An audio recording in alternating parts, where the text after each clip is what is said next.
ಮಂಡ್ಯ ಜಿಲ್ಲೆಯ ಮಳವಳ್ಳಿಯಲ್ಲಿ ಸಿಎಂಗೆ ಅದ್ಧೂರಿ ಸ್ವಾಗತ ಕೋರಿದ್ರು. ಬೃಹತ್ ಆಪಲ್ ಹಾರ ಹಾಕಿ ಹೂಮಳೆ ಸುರಿಸಿ ಸಿಎಂ ಸಿದ್ದರಾಮಯ್ಯರನ್ನ ಗ್ರಾಮಸ್ಥರು ಬರಮಾಡಿಕೊಂಡರು. ಮಂಚನಹಳ್ಳಿಯ ಕನಕದಾಸರ ಕಂಚಿನ ಪ್ರತಿಮೆಯನ್ನ ಸಿಎಂ ಅನಾವರಣಗೊಳಿಸಿದರು. ಪ್ರತಿಮೆ ಲೋಕಾರ್ಪಣೆ ಬಳಿಕ ಮಾತನಾಡಿದ ಸಿಎಂ ಸಿದ್ದರಾಮಯ್ಯ, ಕನಕದಾಸರು ಜಾತಿ ತಾರತಮ್ಯ ಹೋಗಲಾಡಿಸಲು ಕನಸು ಕಂಡವರು. ಕನಕದಾಸರು ಆಕಸ್ಮಿಕವಾಗಿ ಕುರುಬ ಜನಾಂಗದಲ್ಲಿ ಹುಟ್ಟಿದ್ದಾರೆ, ಆದರೆ ಅವರು ವಿಶ್ವ ಮಾನವರಾಗಿದ್ದಾರೆ.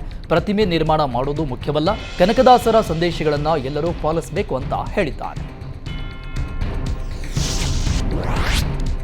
ಸಕ್ಕರೆ ನಾಡು ಮಂಡ್ಯದಲ್ಲಿ ಕಾಂಗ್ರೆಸ್ ಅದ್ಧೂರಿ ಸಮಾವೇಶ ನಡೆಸ್ತಾ ಇದೆ. ಇದೇ ವೇಳೆ ಬಿಜೆಪಿ ಜೆಡಿಎಸ್ ವಿರುದ್ಧ ಸಿಎಂ ಸಿದ್ದರಾಮಯ್ಯ ವಾಗ್ದಾಳಿ ನಡೆಸಿದ್ದಾರೆ. ರಾಜ್ಯದಲ್ಲಿ ಬಿಜೆಪಿಯೊಂದೇ ವಿರೋಧ ಪಕ್ಷವಾಗಿದೆ. ಬಿಜೆಪಿ ಜೊತೆ ಸೇರಿ ಜೆಡಿಎಸ್ ತನ್ನ ಅಸ್ತಿತ್ವವನ್ನೇ ಕಳೆದುಕೊಂಡಿದೆ ಅಂತ ವಾಗ್ಯುದ್ಧ ನಡೆಸಿದರು. ರಾಜ್ಯದಲ್ಲಿ 28 ಕ್ಷೇತ್ರ ಗೆಲ್ಲೋದಾಗಿ ಬಿಜೆಪಿ ಬುರುಡೆ ಬಿಡ್ತಾ ಇದೆ.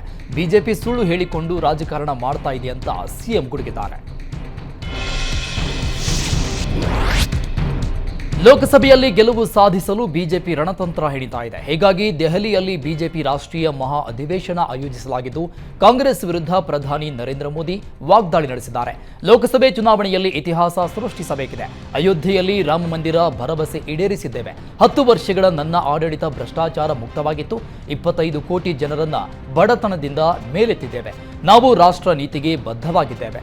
ದೇಶವನ್ನ ಭ್ರಷ್ಟಾಚಾರಗಳಿಂದ ಮುಕ್ತಗೊಳಿಸಿದ್ದೇನೆ ಅಂತ ಪ್ರಧಾನಿ ಮೋದಿ ಹೇಳಿದ್ದಾರೆ. ಮಂಡ್ಯ ಟಿಕೆಟ್ಗೆ ಸಂಸದೆ ಸುಮಲತಾ ಪಟ್ಟು ಹಿಡಿದಿದ್ದಾರೆ. ಮಂಡ್ಯ ಮಣ್ಣಲ್ಲೇ ನಿಂತು ದೋಸ್ತಿಗಳಿಗೆ ಖಡಕ್ ಸಂದೇಶ ಕೊಟ್ಟಿದ್ದಾರೆ. ಮಂಡ್ಯವನ್ನ ಎಂದೆಂದಿಗೂ ಬಿಡಲ್ಲ ಅಂತ ಸುಮಲತಾ ಶಪಥ ಮಾಡಿದ್ದಾರೆ. ಮಂಡ್ಯದ ಮಣ್ಣಿನ ತಿಲಕ ಇಟ್ಟು ಅಂಬರೀಷರನ್ನ ಬೀಳ್ಕೊಟ್ಟೆವು. ಮಂಡ್ಯ ಮಣ್ಣಿನ ಋಣ ಗುಣ ಎಂದೆಂದಿಗೂ ಬಿಡಲ್ಲ. ನಾನು ಕೂಡ ಈ ಮಂಡ್ಯ ಮಣ್ಣನ್ನ ಬಿಡಲ್ಲ ಅಂತ ಸುಮಲತಾ ಹೇಳಿದ್ರು. ಈಗಾಗಲೇ ಹಾಸನ ಮಂಡ್ಯ ಟಿಕೆಟ್ಗೆ ಬಿಜೆಪಿ ಜೆಡಿಎಸ್ನಲ್ಲಿ ಪೈಪೋಟಿ ನಡೆದಿದ್ದು, ಈತ ಮಂಡ್ಯ ನಂದೇ ಅಂತ ಸುಮಲತಾ ಶಪಥ ಮಾಡಿದ್ದಾರೆ.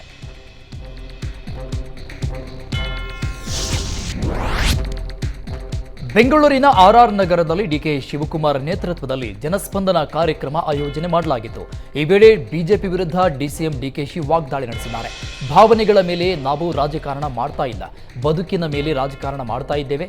ಬೆಲೆ ಏರಿಕೆಯನ್ನ ನಿಯಂತ್ರಣಕ್ಕೆ ತರಬೇಕು, ನಿಮ್ಮ ಹೊಟ್ಟೆಯನ್ನ ನಾವು ತುಂಬಿಸಬೇಕು ಅಂತ ಬಿಜೆಪಿ ಶಾಸಕರ ಎದುರಿಗೆ ಬಿಜೆಪಿಗೆ ಡಿಕೆಶಿ ತಿವಿದಿದ್ದಾರೆ.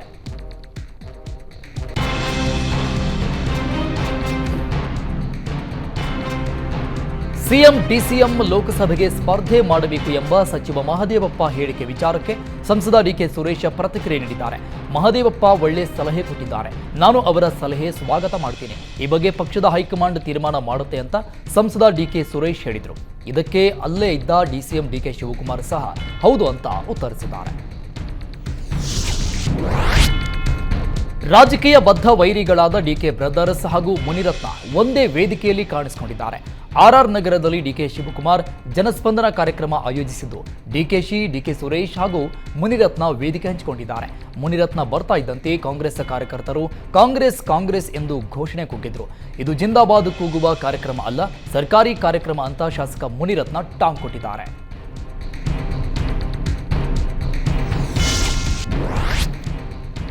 ಮೊನ್ನೆಯಷ್ಟೇ ಸಿದ್ದರಾಮಯ್ಯ ಬಜೆಟ್ ಹೊಗಳಿದ್ದ ಎಸ್ಟಿ ಸೋಮಶೇಖರ್ ಇಂದು ಡಿಸಿಎಂ ಡಿಕೆ ಶಿವಕುಮಾರ್ ಕಾರ್ಯಕ್ಕೆ ಮೆಚ್ಚುಗೆ ವ್ಯಕ್ತಪಡಿಸಿದ್ದಾರೆ. ಡಿಕೆ ಶಿವಕುಮಾರ್ ಹಲವಾರು ಉತ್ತಮ ಕೆಲಸ ಮಾಡ್ತಾ ಇದ್ದಾರೆ. ನಮ್ಮ ಸಮಸ್ಯೆಗಳ ಬಗ್ಗೆ ಡಿಕೆಶಿ ಬಂದು ಕೇಳ್ತಾರೆ. ಡಿಕೆ ಶಿವಕುಮಾರ್ಗೆ ತಾಯಿ ಚಾಮುಂಡೇಶ್ವರಿ ಶಕ್ತಿ ನೀಡಲಿ ಅಂತ ಡಿಕೆಶಿ ಪರ ಬ್ಯಾಟ್ ಮಾಡಿದ್ದಾರೆ. ಕುಂದಾನಗರಿಯಲ್ಲಿ ಮತ್ತೆ ಫ್ಯಾಮಿಲಿ ಪಾಲಿಟಿಕ್ಸ್ ಅಬ್ಬರ ಜೋರಾಗಿದೆ. ಸತೀಶ್ ಜಾರಕಿಹೊಳಿ ವರ್ಸಸ್ ಹೆಬ್ಬಾಳ್ಕರ್ ಮಧ್ಯೆ ಫ್ಯಾಮಿಲಿ ವಾರ್ ಶುರುವಾಗಿದೆ. ಬೆಳಗಾವಿ ಲೋಕಸಭೆ ಟಿಕೆಟ್ಗಾಗಿ ಮುಸುಕಿನ ಗುದ್ದಾಟ ನಡೀತಾ ಇದೆ. ಪುತ್ರ ಮೃಣಾಲ್ ನನ್ನ ಕಣಕ್ಕಿಳಿಸಲು ಹೆಬ್ಬಾಳ್ಕರ್ ಪಟ್ಟು ಹಿಡಿದ್ರೆ, ಮತ್ತೊಂದೆಡೆ ಪುತ್ರಿ ಪ್ರಿಯಾಂಕಳನ್ನ ಕಣಕ್ಕಿಳಿಸಲು ಜಾರಕಿಹೊಳಿ ಲಾಬಿ ಮಾಡ್ತಾ ಇದ್ರು. ಆದ್ರೀಗ ಪುತ್ರಿ ಪರ ಲಾಬಿ ಮಾಡ್ತಾ ಇದ್ದ ಜಾರಕಿಹೊಳಿ ಸೈಲೆಂಟ್ ಆಗಿದ್ದಾರೆ. ಪುತ್ರಿ ಪ್ರಿಯಾಂಕಾ ರಾಜಕೀಯ ಎಂಟ್ರಿಗೆ ಆಪ್ತರು ಸಲಹೆ ನೀಡಿದ್ರು. ಸದ್ಯ ಪುತ್ರಿಯನ್ನ ರಾಜಕೀಯಕ್ಕೆ ಕರೆತರಬೇಡಿ ಅಂತ ಸೂಚಿಸಿದ್ದಾರೆ ಎನ್ನಲಾಗ್ತಿದೆ. ಹೀಗಾಗಿ ಗೊಂದಲದಲ್ಲಿರುವ ಸತೀಶ್ ಜಾರಕಿಹೊಳಿ ಸದ್ಯ ಸೈಲೆಂಟ್ ಆಗಿದ್ದಾರೆ. ಬೆಳಗಾವಿಯಲ್ಲಿ ನೂತನ ಬಸ್ಗಳನ್ನು ಲೋಕಾರ್ಪಣೆಗೊಳಿಸಲಾಯಿತು. ಬೆಳಗಾವಿ ಕೇಂದ್ರ ಬಸ್ ನಿಲ್ದಾಣದಲ್ಲಿ ಸಾರಿಗೆ ಸಚಿವ ರಾಮಲಿಂಗಾರೆಡ್ಡಿ ಹಸಿರು ನಿಶಾನೆ ತೋರಿಸಿ ಚಾಲನೆ ನೀಡಿದರು. ವಿಶೇಷ ತಂತ್ರಜ್ಞಾನ ಹೊಂದಿರುವ 50 ಹೊಸ ಬಸ್ಗಳು ಲೋಕಾರ್ಪಣೆಯಾಗಿದ್ದು, 4 ಕೋಟಿ ವೆಚ್ಚದಲ್ಲಿ ನಿರ್ಮಾಣವಾದ ಹಾರೋಗೇರಿ ಬಸ್ ನಿಲ್ದಾಣವನ್ನು ಉದ್ಘಾಟಿಸಿದರು. ಅಪಘಾತ ರಹಿತ 38 ಬಸ್ ಚಾಲಕರಿಗೆ ಬೆಳ್ಳಿ ಪದಕ ವಿತರಿಸಲಾಯಿತು.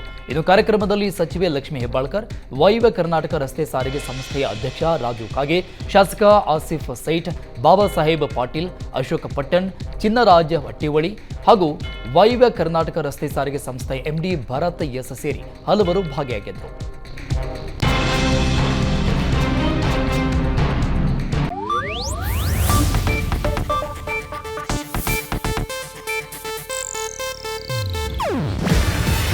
ಇದು ಏಷ್ಯಾನೆಟ್ ನ್ಯೂಸ್ ನೆಟ್ವರ್ಕ್ ಪ್ರಸ್ತುತಿ. ನೀವು ನೋಡ್ತಿದ್ದೀರಾ ಏಷ್ಯಾನೆಟ್ ಸುವರ್ಣ ನ್ಯೂಸ್.